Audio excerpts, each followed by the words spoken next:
सतगुरु एक ऐसा शब्द जो सर्वधर्म साझा है। ओम हरि अल्लाह वाहिगुरु गॉड खुदा रब को यहाँ पे सतगुरु कहा गया है। वो सतगुरु भी जो मालिक से एक हो चुका हो और मालिक भी जो सतगुरु में समा चुका हो। हे मेरे रहबर, हे मेरे दाता, हे मेरे मौला, तू यहां प्रकट हो जाए। तू जिस घट में भी जाहिर हो जाए वो घट सजदे करने के काबिल बन जाता है। चाहे वो कोई भी क्यों ना हो। तू यह नहीं देखता कौन ऊंचे धर्म वाला है, कौन गरीब कौन अमीर। हे मेरे मौला, हे मेरे राम, तू यह देखता है कौन तुझे पाने वाला है, किसके अंदर तेरे प्रति सच्ची भावना श्रद्धा है। तुझे किसी के पैसों से कोई लेना देना नहीं, तुझे किसी के कपड़ों से कोई मतलब नहीं। तू जात पात के चक्कर में ना उलझा है ना उलझाता है। अरे जब मां को बच्चा बुलाए तो मां दौड़ी चली आती है, जो तुझे तड़फ से बुलाता है तू भी दौड़ा चला आता है। तू दया का सागर है, रहमो करम का मालिक है। एक आदमी के अंदर यह पैदा होता है, वो भगवान को क्यों कर याद करे।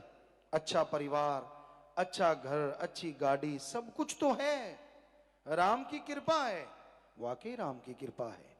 पर ये हमेशा बरकरार रहे इसके लिए राम को याद करना अति जरूरी है।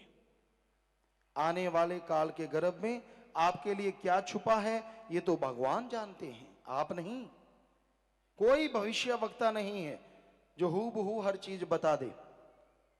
तीर नहीं तो तुक्का ये चलता रहता है दुनिया में।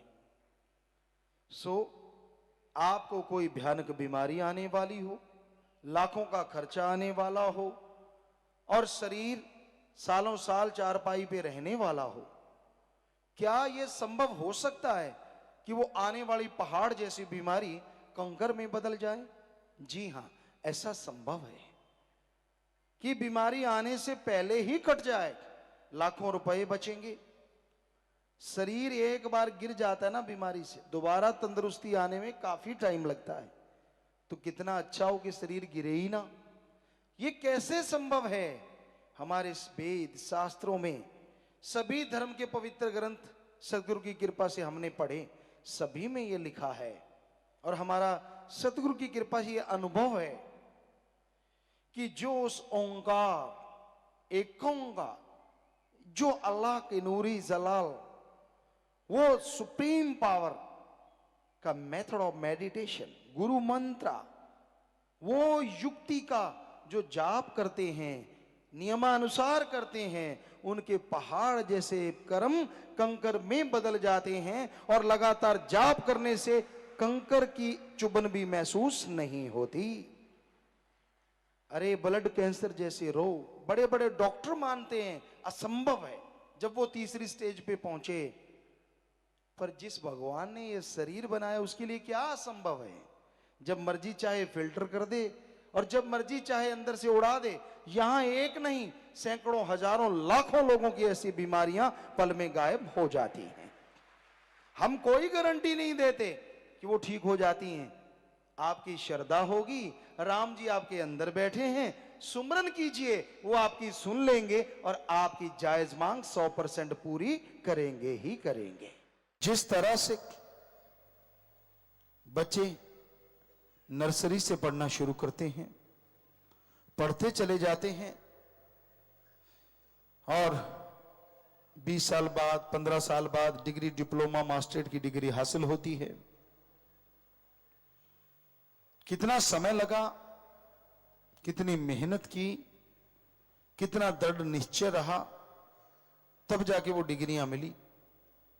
उसी तरह अल्लाह वाहिगुरु राम गॉड खुदा रब को पाने के लिए आपको दृढ़ यकीन रखना होगा, सर्च करना होगा और दृढ़ यकीन रखते हुए प्रभु अल्लाह वाहिगुरु राम का नाम जपना होगा।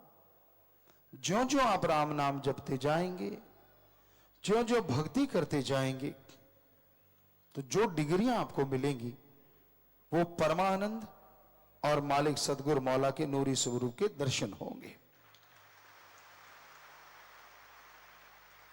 जिसके सामने सब कुछ फीका पड़ जाता है, जिसके मुकाबले में कोई चीज खड़ी नहीं रहती, वो परम पिता परमात्मा, वो अल्लाह, वो वाहिगुरु, वो मालिक, जिसे नूरी स्वरूप में मिल जाया करते हैं, उनके अंदर से ईगो, उनके अंदर से खुदी अहंकार, द्वेष द्वेष, चुगली निंदा, दूसरे को नीचा दिखाने की भावना सब चली जाती हैं। एक शांत में समुंदर की तरह उसके चेहरे पे नूर ठाठे मारने लगता है। पता चल जाता है कि यह इंसान भक्ति करने वाला है और सतगुरु के दृढ़ यकीनों पे अमल करने वाला है, सतगुरु पे दृढ़ यकीन रखता है, वचनों पे अमल करने वाला है। तो फकीर के वचन सिर्फ वचन ही नहीं होते, वो अल्लाह वाहिगुरु राम की बात होती है जो फकीर वचन कहते हैं। वाहिगुरु के वचन हो सकते हैं, अल्लाह राम के वचन होते हैं, फकीर तो बताने वाले होते हैं। आदमी का मन मरोड़ा चढ़ा लेता है। हर इंसान अपनी मर्जी का मालिक है। वो आपको क्या कह दे, क्या बोल दे, कुछ पता नहीं चलता। पर संत पीर फकीर अगर कुछ बोल दे, अगर भक्ति कर लो तो आपको पता चल जाएगा।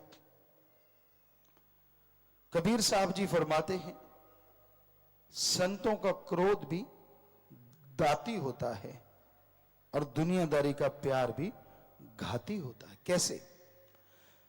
संत पीर फकीर हमेशा प्यार मोहब्बत की चर्चा करते हैं, पर कोई इंसान के भयानक कर्म आ रहे हैं पहाड़ जैसे, उसकी भक्ति उतनी नहीं है, उसने उतना सुमरन नहीं किया, घंटा सुबह शाम, 2 घंटे सुबह शाम, जिससे वो पहाड़ सा कर्म कंकर बन जाए। पर उसकी सेवा है, उसका बचपन का प्यार है, तो संत को लाज होती है, गुरु को लाज होती है, ये इस पहाड़ के नीचे दब जाएगा, कोई तरीका नहीं बचता। अब संत प्यार के समुंदर होते हैं, तो काल का कर्जा चुकाने के लिए संत अपने अंदर परिवर्तन लाके क्रोध करते हैं, ताकि यह लगे काल को कि देखो मैंने दयाल के नुमाइंदे संत को भी गुस्सा चढ़ा दिया, ताकि कुछ लोग उसे देख के दूर हों, कुछ लोग देख के शायद पता नहीं क्या अर्थ निकालें, लेकिन तो मालिक जानता है कि वो क्रोध सिर्फ इसलिए होता है कि सामने वाले के ऊपर मुसीबतों के पहाड़ की जगह एक राई बन के दुख कट जाते हैं और वो आदमी बच जाता है। धन धन सतगुरु तेरा ही आशा सभी साध संगत जी से निवेदन है कि मेरा चैनल जरूर सब्सक्राइब करें जी। धन धन सतगुरु तेरा ही आसरा।